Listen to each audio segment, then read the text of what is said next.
I'm here with Lyra, 12th of August 2023, around 11:30 p.m. So I think the state election just sort of almost concluded, right, Lyra? Yes, it is. And so I want to do a quick live stream with David Tiang, who is in Kedah. But I think as of now, those of you who are watching this show, you will know that the six states election is sort of status quo. So all the incumbent government retain it. But what's interesting, Lyra, is that we are seeing super majority formation of state government in Terengganu, in Kelantan, Kedah. I mean, even suited in Negeri Sembilan and Penang. Yeah, And that's right. Selangor is just a simple majority. So do you find that interesting? Yeah, indeed. I mean, I just see that it's almost like, does that mean that green wave does not exist?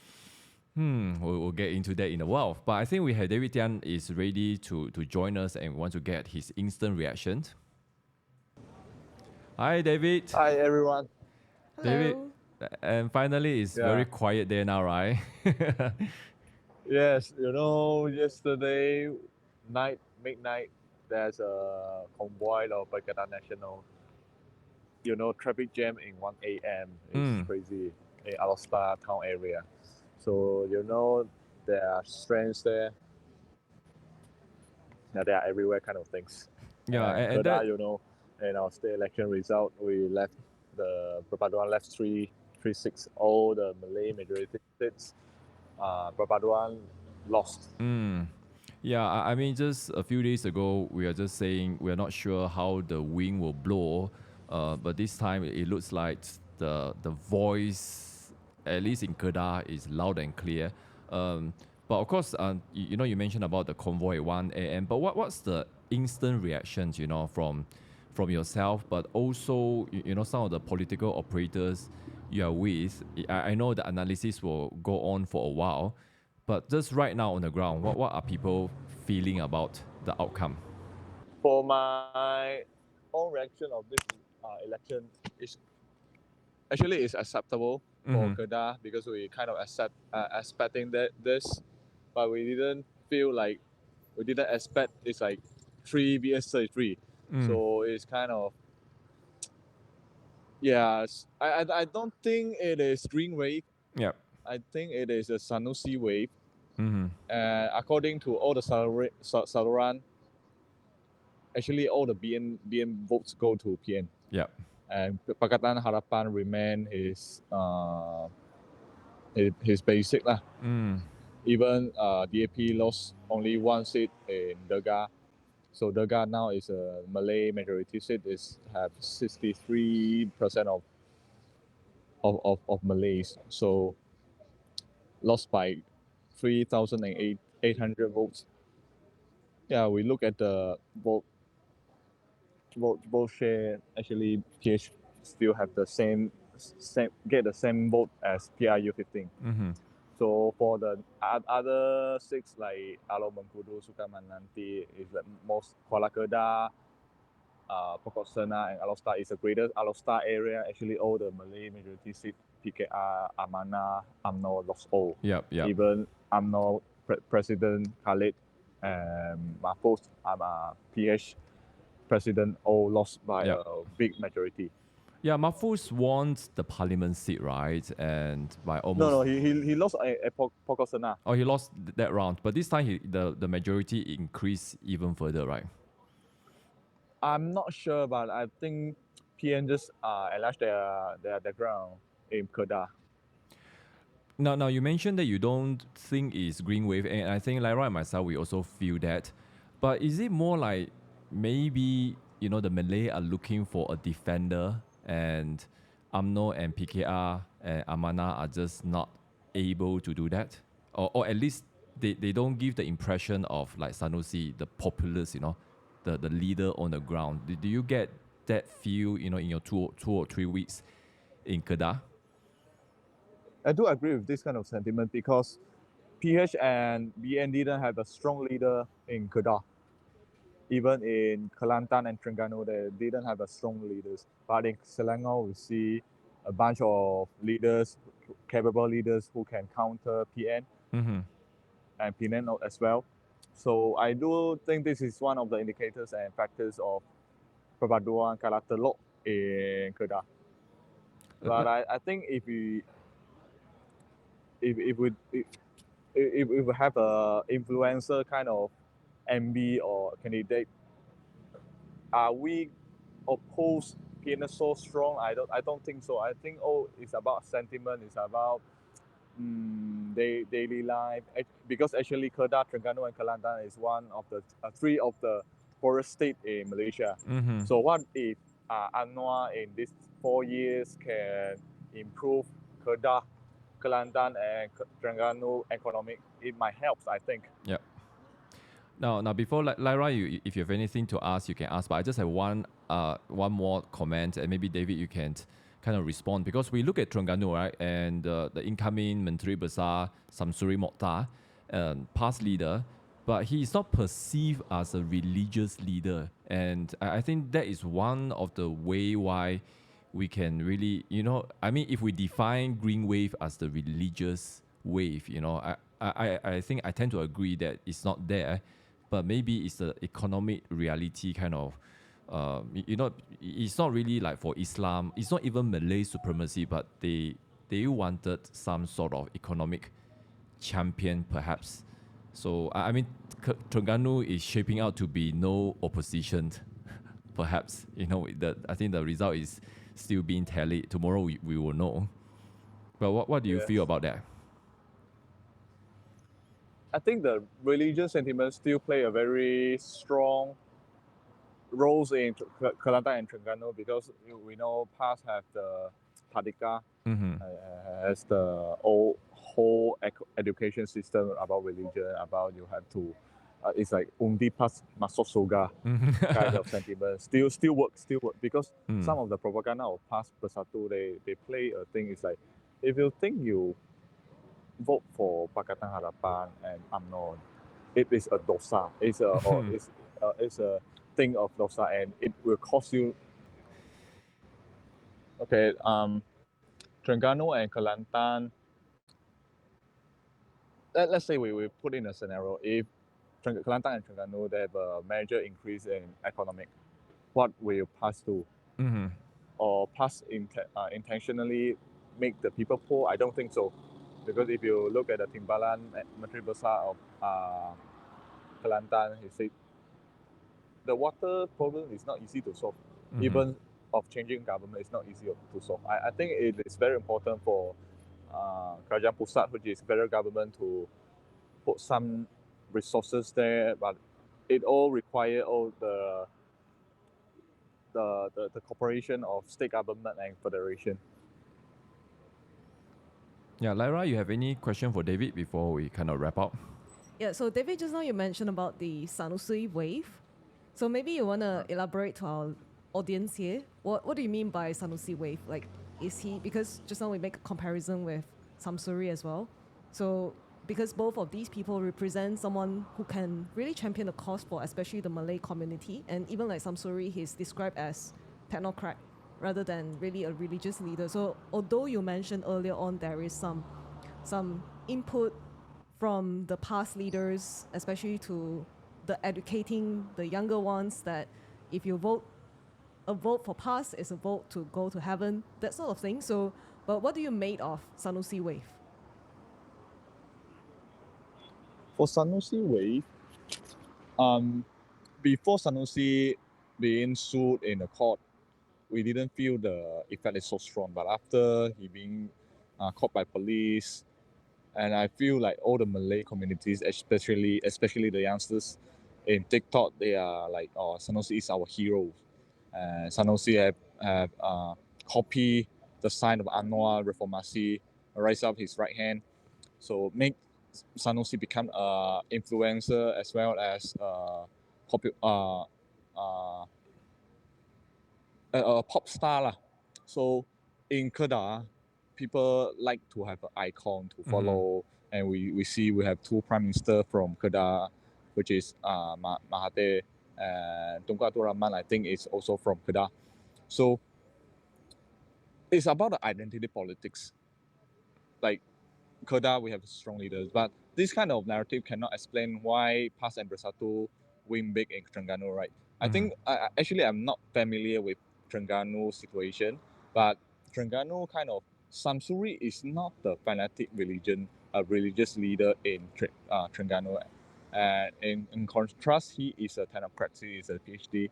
He is kind of not that vocal in religious sentiment within the party. So I think it's also about he is kind of facing some of the inner fight in Terengganu as well, because before PAS announced their MB candidate before Hari Pengundian, he is not elected as a MB candidate. So I think if I want to explain this kind of situation, it's about the grassroots there. And Terengganu this time they didn't swing back to BN, maybe because BN is weak, not because PAS is strong. Okay. So if UMNO, if Perpaduan, if Amanah can do well, can turun badan more, because if, for my information or politics, most of the PKR, Amanah kind of leader, they not usually turun badan. But PAS is everywhere. Yep. Like DAP is everywhere. Turun badan, if you want to find service, you can go to any Pusat Khidmat DAP and they will provide service to you, same as PAS, but not as well as PKR and Amanah. And I'm not kind of very strong, used to be very strong there.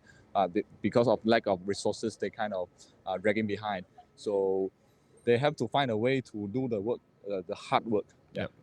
Yeah, David, I had wanted to ask you, what they should be doing, but I think you just answered it, that especially for state level kind of election, because it's almost like a local election, and people, the candidate the voters need to feel that the candidates are serving the constituent. I think more so than the parliament seat. But anyway, before we end, I just want to ask you, what's your take on Selangor? For the unity, I think the kind of is quite confirmed already that unity is going to retain the government.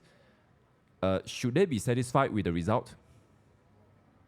I don't think so. They have to satisfy with the result because they lost the two-third majority, and we know two of the seats like Taman Medan lose by 30 votes, and Gombak Setia lose by 50 votes, which are very kesiang lah. So if we count that two, maybe they passed the two-third majority already. But it wasn't as bad as what people kind of predicted, right? People kind of felt maybe there's an opportunity for PN to flip. Or you never felt that? You never really felt that? Actually, within the camp, all the people are worried about whether Selangor will be flipped. But I think it's the worry caused by the leadership of both sides. Because PN want to attack and PHBN, they want to use this worry to cause Chinese voter to come back to vote. I can say most of the seats like DAP, like Sekinchang, like Kuala Baru, might probably saved by the high voter turnout of Chinese voters. When you spook the voters and they show out, I think Sekinjan is a great example of that. Yeah, Sekinjan have their highest majority. Ever. Sri has the highest majority within the fight. It's like crazy. Okay, you say this is a dangerous seat and you secure a highest majority, which is very good also. So is it a viable strategy? I kind of get annoyed with that the last 2 or 3 weeks. You kind of play the, I don't know, scary or doom scheme. Victimhood. yeah, in a way. But it works. I think it shows that a lot of voters are motivated by fear. Yeah, I think at the moment, you have like a week to mobilize voters. If you didn't have the positive result, or like let's say we have a very good economic growth, what can you do? Yeah. That's you the can only situation. play this kind of tactic, and according to our experience, it works every time. Yeah. So David, when are you coming back to Klang Valley? Klang Valley, I think few days later, but I think I will need a long rest. Okay, so David, when you come back and we have more data and more analysis, I think we want to get you on the show, and maybe we can do some just granular analysis to see, is it really the end of UMNO? It looks kind of bleak. Of course, we don't have the Saloran information, not really. From the big picture, it looks very bleak for them. But anyway, we look forward for you to coming back. Thanks for joining us today and the last episode. Really appreciate that. Sure. Thank you, Simon and Lyra. All Hope right. to see you in Clan Valley. All right. Yep, See you see soon. you. Okay. Bye, Okay, David. bye-bye. So that's pretty interesting from David, right? And remember the last show he was on, so they were not very sure. I guess maybe still a little bit hopeful, but kind of, yeah, I mean, I just look at 1124, the live blog. You know what's the title? Bye bye, UMNO. I mean, talking about Kelantan, just one seat. Terengganu lost all the 10 seats. Kedah lost all the seats. So, we kind of jot a few things we want to talk about, right? Green wave, sort of discussed with David. He doesn't feel, if we define green wave as Islamic wave, he doesn't think it's there. I think you also don't think so. We also don't think so. But perhaps it's more similar to what sisters in Islam they were describing. Mm. Perhaps it's the Malay supremacy that has been totally hijacked by past, because UMNO was perceived to be someone who is supposed to be championing all this, the Islamization policy. But in fact, this whole thing really, like what we were saying just now, that the Malay community really needed someone who just could champion that cause for them, like their voices are heard on the ground. Yeah, I know we kept talking about, reforming, becoming a progressive nation. But Lyra, do you think the Malay defender is still necessary, at least in this transition period? Yeah, I should think so. I mean, just based on what David was mentioning just now, I mean, even with the Sanusi, I think it's like really people are seeing someone. I think in our last episode, you were mentioning that Sanusi was actually being compared to Trump. His popularity just went up when he was being indicted. So yeah, David kind of mentioned that, right? That when he was arrested and charged, I think the young people, especially, the support went up for him because now suddenly he is considered like a hero who is sacrificing his life and freedom for the people. Very much like Trump, like how his rating just went off the chart after the indictment. Yeah, would you reckon that it is something like what maybe the political scientists would describe as post-liberalism? Something like they need someone. It's not so much of the ground people, I mean the grassroots people that the voices are being heard, but someone of the enlightened elite that could champion the cause and really help them to provide some sort of like the betterment of for common good, those sort of things. Yeah, Lara, it's interesting you mentioned post-liberalism because that's the whole thing, since World War II, the whole theory about we should give more liberty. I mean, liberal and liberty are not the same, but I'm talking about the liberal political movement, more rights, more free market and things like that. But it's never really like that. And I think it's a good time for us to kind of just maybe explain a little bit about the populist, because populist is really, yes, you are trying to meet the need of the people, but at the same time, when you help them, you are trying to cause them to be independent, to be a free agent. But at the same time, there needs to be some governmental policy. It cannot be fully free market. It cannot be fully liberal. I mean, we have seen from a cultural point of view, I mean, just the last few incidences, we have performers who came here, who kind of do very overt LGBT kind of expressions. And we have a large majority, and it's not just the Malay Muslim, a lot of Chinese, Indian, and the native people are not happy with this kind of performance also. So this is what we call, the populist movement. We see like Donald Trump, he advocated, yes, freedom, but some acceptable level of governmental intervention. And I just sort of feel Sanusi represent that, because he kind of gave the impression, and maybe that's what he was doing, he was helping the people, but at the same time, he has that strong man edge. People want to see strong leader rather than weak leader. But we don't want to go back to Mahathir's era. No, we don't. So it's like, it's just like, you look at Lee Hsien Loong, right? I mean, people kind of prefer him over the father. It's like he's not so iron fist, right? But he is still in control. Yeah, that kind of thing. I just feel like, if we have a Lee Hsien Loong, I'm not really a big fan of Singapore, but I would say his leadership style, I find it quite appealing, because he is firm without dominating. And I don't know, Sanusi gave me that kind of impression that he's like, I'm the defender and I'm going to give the power back to you, but I'm still in charge. Just a feeling, but yeah, I mean, it's like I don't see that Islamic green wave, not this time round. Yeah, I would agree as well. So what do you make? I mean, we kind of mentioned in the introduction. What do you make of super majority government now? Kelantan, Terengganu, Kedah, 2/3 in Penang and Negeri Sembilan. And Selangor, quite close to 2/3, if not for those two seats that David Tiang just mentioned.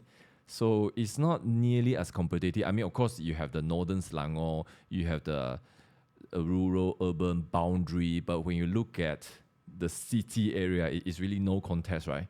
So what do you make of that? Is that a sign of decentralization? Well, I suppose in a way it is, rather than saying that it's a referendum towards Anwar Ibrahim's Which is government, another point I want to talk about later.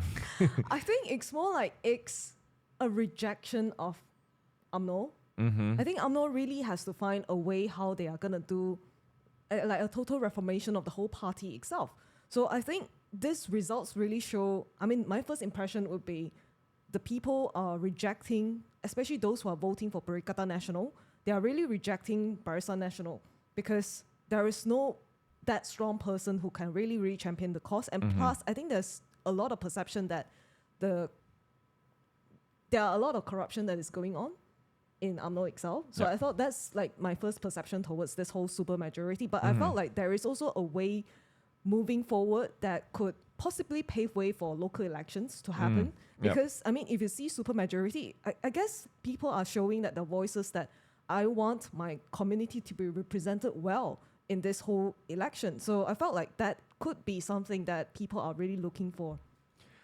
Yeah, and it's really interesting that one of the points that we kept on discussing here is really since the last GE that the green wave. I mean, when we used to now I think about it, I don't really like the term green wave because it's like it represents past and Islamic, but we're talking about the trending towards PN, right? And one of the questions we constantly ask in this show is, are people really supporting PN or is UMNO losing support? And I think this time round, it seems to confirm that it's UMNO losing support. Even Kedah not doing so well overall. And David Tiang said, based on the Salaran, PH sort of maintained their voting share compared to the last GE, but UMNO vote kind of went over the other side. So I think if that's the case, then this green wave can be dealt in a different way because it's not really, it's not like our country is in danger of disintegrating from a multicultural nation, but rather it is the people they perceive they need a different defender. They need someone who is going to work for them, and I'm not used to do that now. No resources. If Amana and PKR do not want to do that, then maybe there needs to be a different party to service the Malay. I mean, it's as simple as that. Now, we have to talk about the third force, right? Of course. But before that, I mean, we have just seen the results here for Terengganu. It is clean sweep. Yeah, very interesting. I mean, you don't have any opposition at all. Now, it's interesting. Just we were just watching Astro Awani, right? And political scientist Wong Chin-Huat, he was there, and he said, in his view, UMNO is becoming like the old MCA. Basically, the old MCA, whenever, MCA won a few seats the last few GE, but it's always in mixed area. If they go to Chinese majority area, they have no chance of beating DAP. So it's almost like the same now with UMNO. They can only do well in Negeri Sembilan and Penang on the right of Pakatan Harapan, DAP especially. And then all the places where they're supposed to show their strength, Kedah and Terengganu and Kelantan, they totally went bust. And he made a very interesting comment, and KJ was there and said, I didn't say that, and but he seemingly agreed with that, KJ, which is UMNO has to come out with its own message. They cannot continue to ride on the Pakatan Harapan. And interestingly, we kind of talk about it, right? Now you have PN and Unity. On a straight fight, seems like the Unity, in at least Malay majority seats, they can't compete. But if you have a three-way fight, actually it's more competitive. interestingly, because some people will go back to a reform UMNO maybe. So I don't know, maybe UMNO has to carve out for themselves and becoming a more junior partner, but still able to carve something for themselves.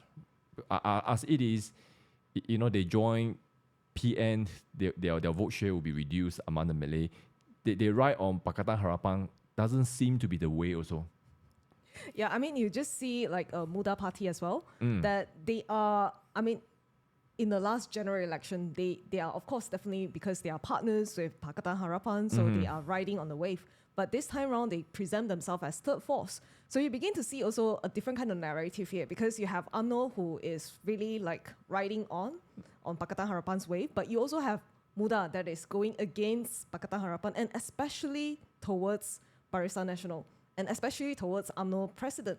So I felt like it's almost like a foreshadowing of what KJ and a few party members of UMNO they did in the general election. So I felt like in this way, maybe they didn't play the strategy well. I mean, although they could have that sort of chance to be really like a third force if they have certain sort of champion, because there are certain messages like, let's bring back the local election. Those sort of messages were kind of like being drowned in the swarm of this whole thing. Especially you have like Pakatan Harapan supporters, like hardcore supporters, and even Pakatan Harapan leaders that are sort of like saying that, hey, you guys are like the spoiler. So in that sort of scenario, that sort of mood, you have to be strategic. You have to be wise in the sense that, hey, I'm pushing, although I'm the minority here, I'm pushing for a certain cause, like let's bring back the local election, let's bring back check and balance. So you are saying that you're coming here as that third force check and balance, and yet you are throwing shades at another party, I mean, who is supposed to be your partner in the federal government level. So a lot of people are probably confused in that sense. Yeah, and you're absolutely right. And another example that sort of come to my mind really was the last general election, especially in Sarawak. You see, you have PSB who kind of combine with the independent-minded people, and they try to say we are the check and balance, we are the alternative. But again, in the campaigns, very evidently, they didn't go against Sabri's governments for what they did, but instead they went against Pakatan. And because I think the reason is very simple, they are going after the same voter group. So Muda is doing that because they are trying to carve out from the same voter pool as Pakatan Harapan, and I think they are punished quite severely this time. But Lyra, do you think the appetite for third force is diminishing, especially in light of in light of the rise of Perikatan? It seems like it though. I mean, it seems like people are still driven really. I think one factor is really fear. I mean, of course, you have a lot of fear-mongering tactics that were being thrown out. It definitely works this time, right? Yeah. So that itself, I think people are still recovering from the aftermath of COVID era. I mean, you have a lot of things that are people don't really see a way out yet, especially from economic point of view. So I felt like because they were not really championing, especially Muda, who present themselves as third force. So the third force is not really championing themselves as really being a third force that, hey, I could bring a solution, a viable solution to the table. So maybe because of that, I think people are like, hey, maybe we don't want third force at all for now, I think. So maybe because the duration from the last GE to now state election is just so near, just several months apart, maybe there's no appetite at all. Yeah. And you look at third force and even independent candidate, I mean, compared to the general election, way fewer candidate, and it's just, I think maybe the last general election, too many independent lost their deposit and things like that. But I mean, look at the result. It looks like Muda lost most of the deposit also, right? Yep. And Lara, we just kind of, I know we can't really do too much analysis because we don't know how the shifting of the vote comes from. We had to look at the Saloran and things like that. I think that analysis will have to wait for another day. But just based on the result now, and we're going to close with this already, two questions for you. Okay, one is, do you see the state elections as a referendum for Anwar, yes or no? But if yes, then does the result kind of validate him or invalidate him, for the lack of a better word? Then second one is just moving forward for Malaysia, what do you think are some of the things that both sides of the political divide should be focusing on? Well, I think for the first one, I personally don't think it is a referendum towards Anwar Ibrahim's government. I mean, but I felt like they are a bit more high level. So it's like when you go into a meeting, you always have those people who are talking about high level stuff. So they are really kind of like up there, not really going down to the ground. So I felt like it's more like a message towards Anwar Ibrahim rather than a referendum towards like, hey, I'm not happy with this unity government. I felt like people had sort of accepted that, well, we could find a way to work because that's just how it is. That's how people voted. So we kind of have to work. Like for this 5 years, we're gonna have to like really bear with this whole unity government because we don't want another like backdoor government again. So I felt like people don't have that appetite for backdoor government. So I felt it's not a referendum. Yeah, I agree with you. It's not referendum. But would you say that Anwar Ibrahim can come out and say, look, this is status quo from the last GE? You know, like I'm not conceding anything because I retained the 3 states and Negeri Sembilan did better. And yeah, Selangor, some setback and things like that. But could he come out and say that, yeah, it's still basically the same mandate, if you like? I think he might definitely say that. I mean, he's a person who can talk very well. I mean that's the point that is drawing people to him as well. So in that context, I felt like he probably will come out and say that, hey, look, that's not gonna be all is fine. Yeah, all is well, all is fine.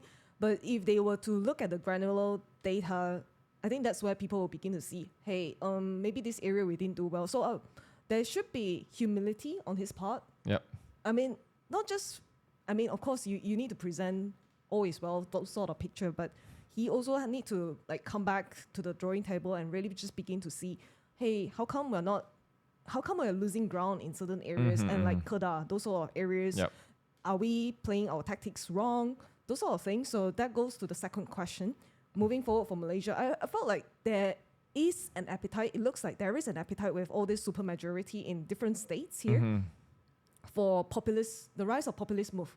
I mean, for better or for worse, those sort of things. So I felt like it's in the sense that in terms of populist move, there has to be someone who can champion it. So if Prime Minister, because I do think Prime Minister has that sort of potential, because he himself came through that sort of hardship, and there could be a potential for his government to really just chart the way out for populist move, like be the next Donald Trump. I mean, even for Malaysia as well, that yes, it might not be popular in terms of some of the things that you're going to be doing, and even like racial quota. I think there are a lot of talks about racial quota and meritocracy, those sort of things. I think he should be bold enough to really just come to the table. I think because Sanusi gets such an overwhelming support because he's like Berani Kerana Benar, those sort of attitude. I felt like Anwar Ibrahim could really use some of those boldness and courage to really chart the way out for the people in Malaysia to really just define what populist move is for Malaysia. You mentioned Donald Trump, and we cover him quite substantially in this show. And I was just thinking about the affirmative action as one example. You see, of course, from the reform mindset point of view, it will be like, oh, that's racist, it shouldn't be done. But think about how the populists would deal with this movement. They would say, yes, fundamentally it's not fair, it's against meritocracy, but we have people who are suffering. Not just the Malay. In fact, the Indian community are very much neglected in the tertiary arena. The Orang Asli, even more so. So then it's like, how do we help these people, but without reverting to racist kind of solution? So I think that's what populist movement do. And sometimes you look at it and people look at Donald Trump from a very macro view. It'll be like, oh, he's someone who is very much into protectionism. He wants a trade war with China and things like that. But he's thinking about jobs. He's thinking about livelihood. He's thinking about how do I enrich the middle class. And that's, I think, is what separates the populist movement from the modern day liberal move, which definitely, I think, has failed society. And COVID kind of exposed them left, right, and center throughout the world. That's why it's not a coincidence that the center conservative all around the world are winning elections right now, because people know this kind of unrestrained free trade, so-called, is not going to work. And I think we are feeling the effect here now in Malaysia. And people are like, I don't want your Pakatan Harapan, Buku Jingga, all the things that you mentioned in 2018. I think that is out already. We need a new narrative. Like KJ like to use the word, right? New narratives. But I do agree with him that we need to frame what are the needs of the people. And this state election just kind of opened the way. Now think about one of the things we constantly say, right? Local election. I guarantee you, if we're local election, we're going to have even super messy election, and people are going to pull the hairs out of other people all the time. I mean, probably even lower voter turnout. Yeah. I mean, people are already super concerned. It's like once every 5 years, I'm already tired. Now I have to do 3 times per 5-year cycle. But hey, you want participation, there is a price to pay. And so, but another point I want to make regarding what possibly Anwar could do, again, look at Terengganu, look at Kelantan. They have a lot of petroleum royalty issue also. And we know the federal government totally had been dominating them for a long time. And why not give them a deal like Sabah and Sarawak? And suddenly people will be like, hey, you care for us and maybe we can give you an opportunity. Why not? I think he was... I mean, just like Ashraf Wani, people were like, even GPS so dominant, but what people failed to mention was that the last general election, Pakatan Harapan made a lot of gain in Sarawak. And even in a lot of seats they lost, not to mention the seats they won. And after that, their pro-Sarawak autonomy policy really helped. So if you give Kelantan Terengganu a better deal in oil royalty, in petroleum royalty, yeah, do you think people might...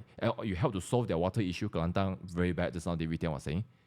Maybe people will look at you and you are trying to solve our problem without looking at political advantage all the time.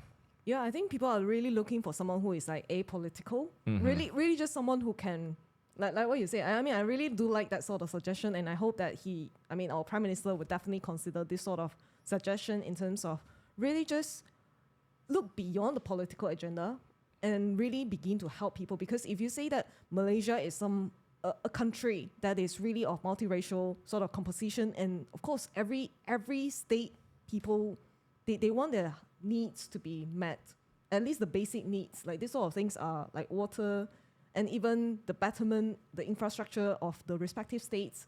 I think this is something that the federal government could strike a deal with the state government. Yeah. Indeed, absolutely. So I think that's all the time we have for now. Now it's almost 12:08 a.m. So I think election is settled, and we have the few weeks to come just to unpack the result. And I think we're going to get David Tiang back to look at the granular results. But basically, I think both camps will be somewhat satisfied. When I say both camps, I'm talking about PH and PN, definitely not UMNO, right? UMNO is not doing so well. Well, Negeri Sembilan, probably they will be given the Menteri Besar slot, I guess. All right, so that's it. And this state election kind of have a federal election feel, right? A little bit. In terms of the way that the results are being published. Yeah, and it's kind of like, I think the official result just kind of concluded. All right, so that's all for now. And until next episode, which hopefully will be soon. Bye-bye for now. Bye-bye. Hey, hey, hey.